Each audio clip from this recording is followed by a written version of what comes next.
Hello friends, आज का हमारा टॉपिक जो है वो है Nyquist plot.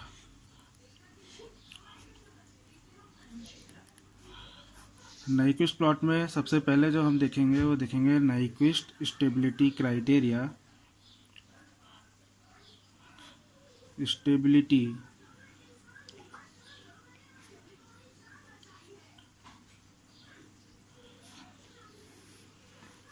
Nyquist stability criteria. तो नाइक्विस्ट प्लॉट होता क्या है? नाइक्विस्ट प्लॉट को हम यूज़ करते हैं कि जो हमारा सिस्टम है, कोई भी कंट्रोल सिस्टम, वो स्टेबल है या नहीं है, ये जानने के लिए हम नाइक्विस्ट प्लॉट यूज़ करते हैं। तो नाइक्विस्ट किसी भी सिस्टम की स्टेबिलिटी जांचने के लिए हम एस प्लेन लेते हैं। एस प्लेन में हमारा जो right half of the s plane है, हमें पता है कि right half of the s plane में कोई भी पोल या ज़ीरो अगर होता है तो उस कंडीशन में जो हमारा सिस्टम होगा वो होगा unstable. Means right half of the s plane में कोई भी सिस्टम अगर हमारा आता है तो वो अनस्टेबल ही रहेगा। अगर कोई रूट सिस्टम का पोल या ज़ीरो लाई करता है इमेजिनरी एक्सिस पर, तो उस कंडीशन में जो सिस्टम होगा वो हमारा मार्जिनली स्टेबल होगा।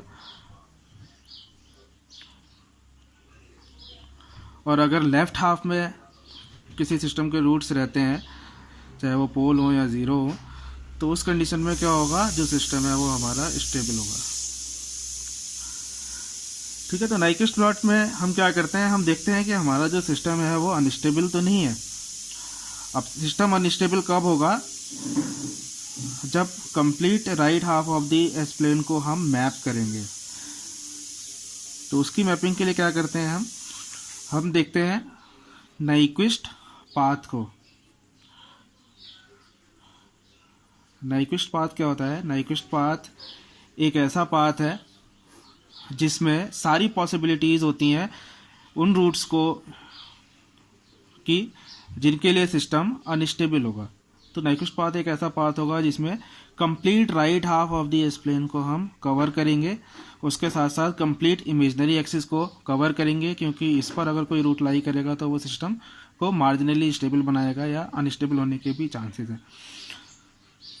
तो अगर हमें complete right half of the s plane cover करना है तो उसके लिए हमें क्या करना पड़ेगा, एक सेमी सर्किल लेना पड़ेगा जिसकी रेडियस क्या होनी चाहिए, r tends to infinity. Means एक इनफाइनाइट रेडियस का सेमी सर्किल लेंगे जिससे कि राइट हाफ का कोई भी पॉइंट छूटे ना।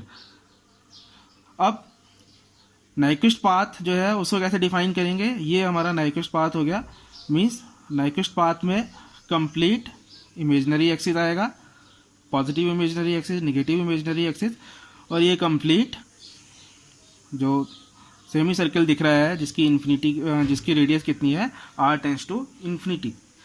अब जैसा हमें पता है कि नाइक्विस्ट पाथ में कोई भी वो पॉइंट नहीं होना चाहिए जिनके लिए सिस्टम स्टेबल हो सकता है। तो ये नाइक्विस्ट पाथ ऐसे सिस्टम के लिए होगा जिसका कोई भी रूट इमेजिनरी एक्सिस पर नहीं लाई कर रहा है। जैसे कि एक ट्रांसफर फंक्शन दिया है GS is equal to k upon 1 plus s T 1 plus s T 2। अब इसमें यहाँ पर जो रूट्स हैं सिस्टम के कोई भी इमेजिनरी एक्सिस पर लाई नहीं कर रहा है, तो इसके लिए नाइक्विस्ट पाथ ये बनेगा। इन केस अगर मैं यहाँ पर s ऐड कर देता डिनोमिनेटर में, तो उसकी कंडीशन में क्या होता है, s इज इक्वल टू 0 पर मेरा क्या होगा, एक रूट आ जाएगा। तो उस केस में अगर मैं ये नाइक्विस्ट पाथ लेता हूँ तो सिस्टम क्या होगा, उसमें s इज इक्वल टू 0 ये वाला पॉइंट जो है ये भी इंक्लूड हो जाएगा।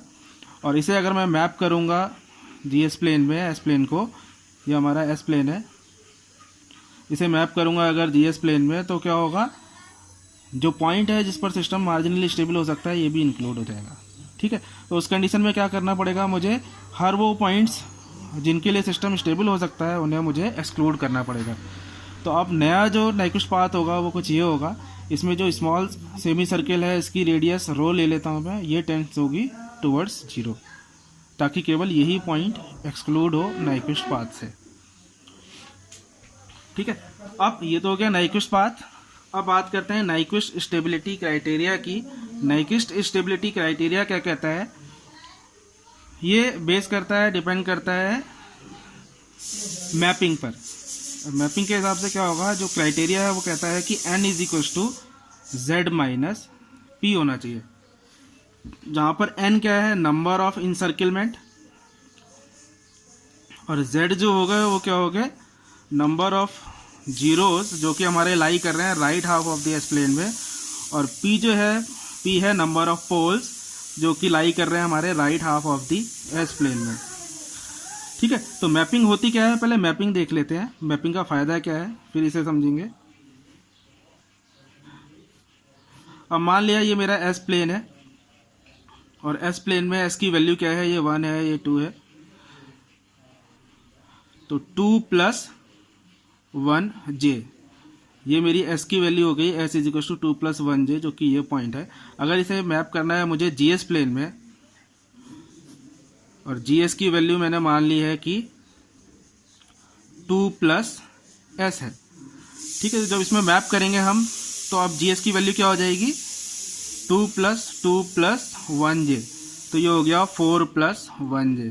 तो मीन्स मैपिंग से पहले जो वैल्यू क्या थी, 2 + 1j, after mapping GS plane में वो वैल्यू क्या हो जाएगी, 4 + 1j, तो 1 2 3 4 ये है, ये 1 है। तो मीन्स जो पॉइंट यहाँ पर आ रहा था ये आफ्टर मैपिंग, ये कहाँ आ जाएगा, इस पॉइंट पर। तो इसे कहते हैं हम मैपिंग। अब मैपिंग का बेनिफिट क्या है, ये तो मैंने सिंबल पॉइंट के लिए मैपिंग दिखाई थी। अगर हम किसी कंटूर को लेते हैं, कंटूर का मतलब कोई क्लोज पाथ है, उस क्लोज पाथ में अगर नंबर ऑफ रूट्स आ जाते हैं कुछ right half of the s plane में, तो इसे जब हम मैप करेंगे डीएस प्लेन में, और डीएस क्या है, 1 + GSHS, जो कि है हमारा कैरेक्टरिस्टिक इक्वेशन। ठीक है, तो अगर हम मैप करते हैं एस प्लेन को, जिसमें कि ये कोई कंटूर है, तो ये कंटूर को जब हम मैप करेंगे डीएस प्लेन में, तो डीएस प्लेन में ये क्या होगा, इनसर्किल करेगा ओरिजिन को ऐसे। मैं इसकी जब मैपिंग करेंगे तो वो कुछ इस हिसाब से आएगी। इसका मतलब क्या है कि आफ्टर मैपिंग डीएस प्लेन में जब हम मैप करते हैं, तो कोई भी ऐसा कंटूर जिसके अंदर नंबर ऑफ रूट्स हैं right half of the s plane में, तो उस कंडीशन में क्या होगा, जितने रूट होंगे उतनी बार जो हमारा मैपिंग कंटूर है वो ओरिजिन को इनसर्किल करेगा। तो इसे देख के मुझे पता चल रहा है कि डीएस प्लेन में अगर मेरा कंटूर क्लॉकवाइज डायरेक्शन में ओरिजिन को 2 बार इनसर्किल कर रहा है, इसका मतलब क्या है, एस प्लेन में जो सिस्टम है उसके कितने रूट्स, 2 रूट्स या 2 पोल्स जो है वो right half of the s plane में लाई कर रहे हैं। ठीक है, तो यहाँ से मैपिंग का कॉन्सेप्ट हमें पता चलता है। तो इससे मैं कह सकता हूँ कि जो मेरा नाइक्विस्ट स्टेबिलिटी क्राइटेरिया है, वो क्राइटेरिया क्या कह रहा है कि n = z - p। यहाँ पर n जो है वो क्या हो गया, नंबर ऑफ इनसर्किलमेंट अराउंड ओरिजिन। ठीक है, तो इस कंडीशन में क्या होगा, अगर इनसर्किलमेंट आ रहे हैं तो इसका मतलब क्या है, ये इस कंडीशन में 2 है। ठीक, z क्या हो गए, नंबर ऑफ रूट्स जो कि मेरे लाई कर रहे थे कहाँ पर, right half of the s plane में, और p क्या है, नंबर ऑफ पोल्स जो कि लाई करेंगे right half of the s plane में। तो नाइक्विस्ट स्टेबिलिटी क्राइटेरिया कहता है कि नंबर ऑफ रूट्स जो टोटल नंबर ऑफ इनसर्किलमेंट होंगे वो हमेशा किसके बराबर होंगे, z - p के। ठीक, और अगर नॉर्मल केस में क्या होगा कि हमारा जो नॉर्मल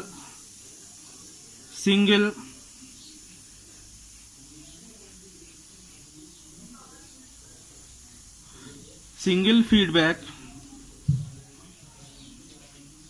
क्लोज लूप सिस्टम है, तो generally single feedback close loop system में नंबर ऑफ पोल्स जो कि right half of the s plane में लाई करते हैं वो क्या होते हैं, 0। तो उस कंडीशन में हमारा जो n है वो क्या आ जाएगा, z के बराबर आ जाएगा। मीन्स नंबर ऑफ इनसर्किलमेंट किसके बराबर आ जाएंगे, 0 के बराबर में आ जाएंगे। ठीक है, तो इस कंडीशन में हम कह सकते हैं कि अगर आफ्टर मैपिंग, अगर मैं नाइक्विस्ट पाथ को मैप कर रहा हूं कहाँ, जीएस प्लेन में, तो उस कंडीशन में अगर नंबर ऑफ इनसर्किलमेंट 0 है तो सिस्टम क्या होगा, स्टेबल।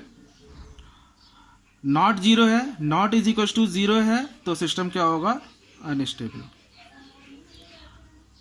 ठीक है। इस कंडीशन में जो यहाँ पर देखा था मैंने कि जो मैपिंग कर रहे हैं एस प्लेन की वो कर रहे थे डीएस प्लेन में। नॉर्मली क्या होगा, अगर हम बात करेंगे जीएस की, यहाँ पर अगर हम ले लेते हैं एच एस को 1 ले लेते हैं तो उस कंडीशन में क्या होगा, G s is equal to D s minus 1। Means अब जो इंसर्किलमेंट थे वो ओरिजिन पर ना होके हम कहाँ लेंगे, शिफ्टेड कर देंगे -1 पे।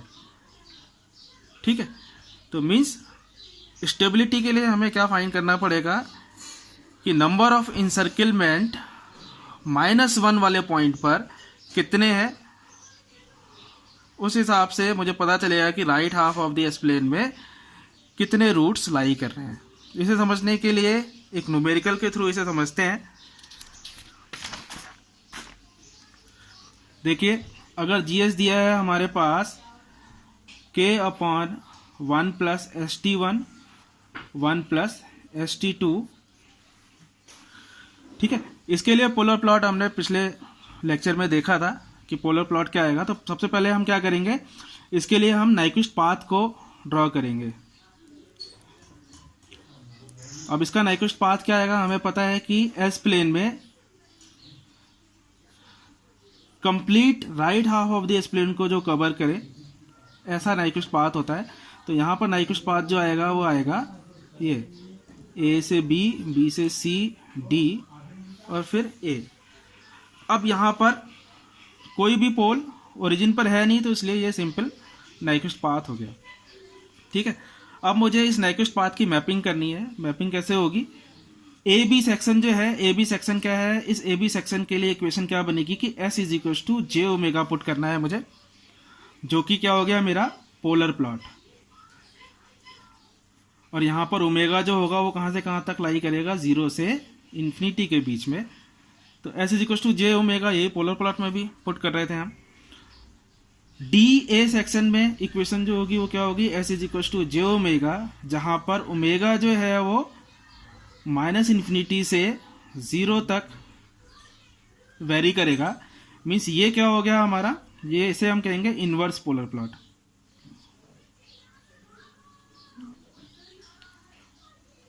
और इनवर्स पोलर प्लॉट जो होता है वो पोलर प्लॉट का रियल एक्सिस के अलोंग मिरर इमेज होती है।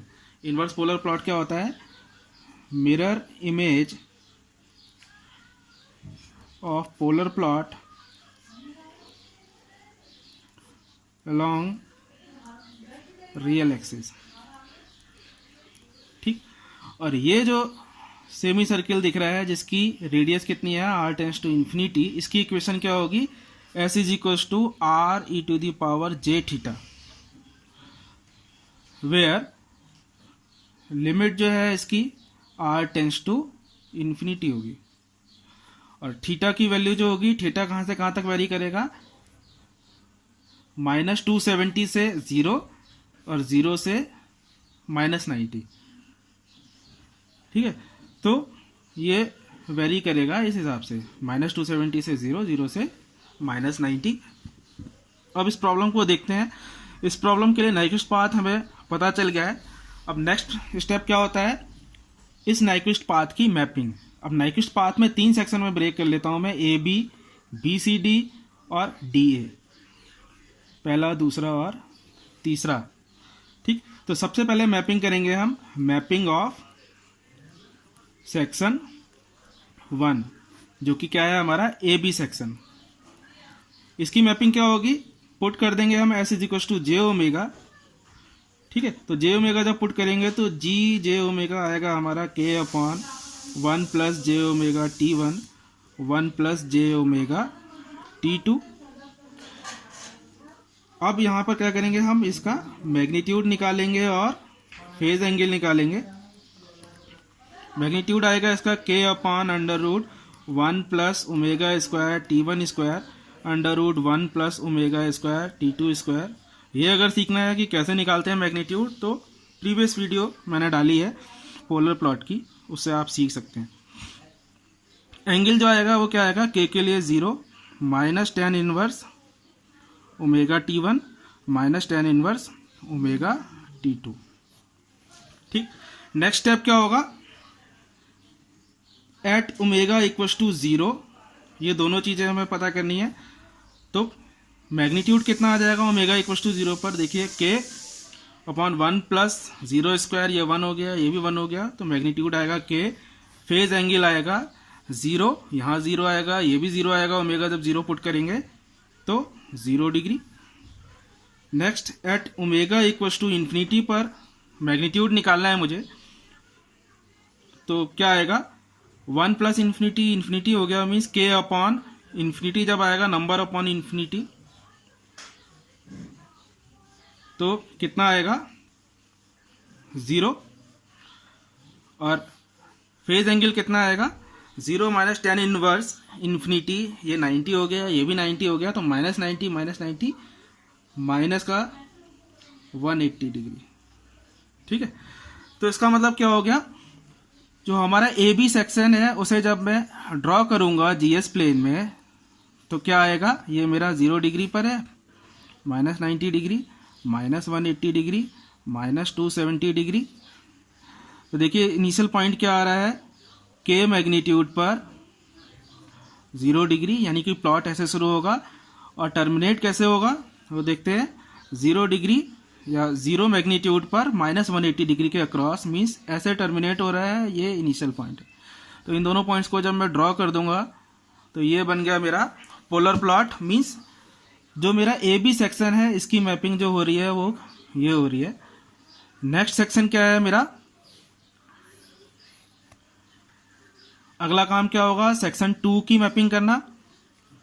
तो दूसरा स्टेप है मैपिंग